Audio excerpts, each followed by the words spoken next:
Wow, this is it guys, it is the last day. Is it silly that I'm feeling a bit choked up right now? I just really didn't imagine finishing this, completing it in full. Today's house is a special one. It's the one and only repeat in the book. It's a house that you've seen before and a continuation of its story. My favourite haunting, the alien abduction, has come to quite a chilling conclusion. This house has been carelessly abandoned by the aliens and destined to a future floating alone in space forever.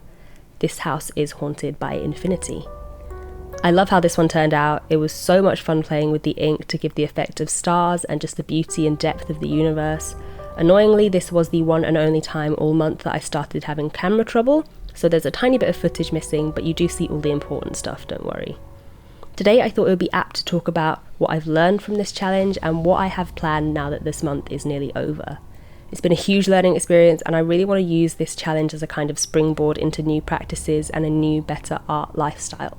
I've learned that sticking to one theme is a great way to constantly draw daily. It leaves little room for uncertainty and umming and ahhing about what you'll draw every day, but it also makes you think creatively about different ways to interpret the theme every day. So my first decision is that I will be continuing to fill one of these 31-page sketchbooks every month. I'm probably going to give myself a vague theme each month to focus on, a certain area I want to improve on.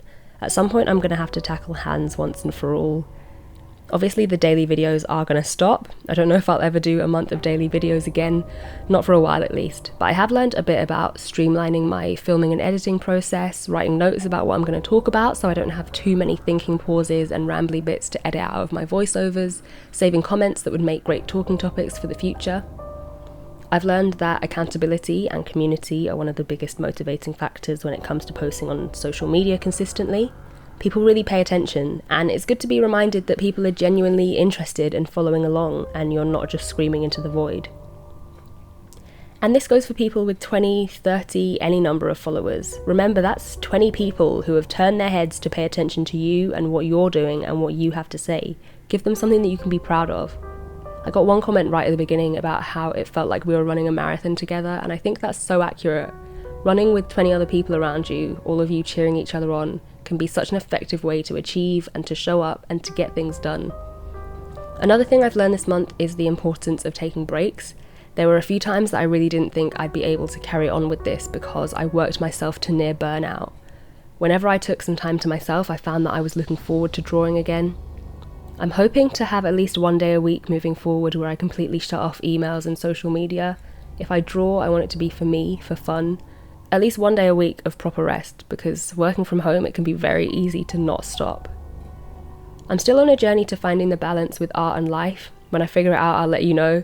This month I spent days and days at a time at home, at my desk, drawing, editing, and then would completely shut down for a few days, spend some time with my boyfriend, went to Manchester, had one night where I hung out with friends. I'm really hoping to find an in-between. And I think now that I don't have to film and edit videos every day, that might be a little more achievable. One thing I've realised I'm really lacking is exercise and just general physical activity.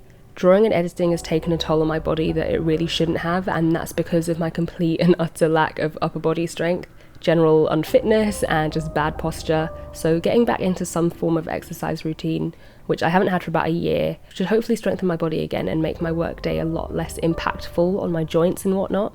I sound like such an old lady, but my wrists and fingers and back should not be creaking the way they do, and if I want to draw for the rest of my life, it's important to take care of my tools now. I've really come to appreciate this month how lucky I am to have you guys. It's pretty inconceivable that so many people would be so supportive and so encouraging. We have a really wonderful thing here, and I'm so grateful for that. So you've all been asking about the zine. I'm getting it sorted as we speak, and I'm hoping to release it on Sunday, the 5th of November at 9:30 p.m. UK time, so have a Google to see what time that is for you. I tried to pick a time that wouldn't be too late or too early in the places in the world where I get most of my views. Obviously I couldn't do a time that would suit everyone. Also, I know for my UK peeps it's Guy Fawkes night, so if you are out and about you might have to order online on your phone. This was just the most kind of fair time that I could figure out worldwide. So like the 30 Ways to Fill a Sketchbook one, they will be limited. There will be a few more this time. They'll all be signed and numbered, and once they're gone, they're gone. So that's why I'm letting you know in advance that when they'll be on sale, just in case you really want to get your hands on one and don't want to take your chances on missing out. I'll be posting a video of the sketchbook tour on the same day with a reminder as well, so if you don't get your hands on one, you can always have a look through there. And if the demand is really high, I don't know if it will be, I don't even know if all the zines will sell, but I might make a digital copy as well for you to flick through.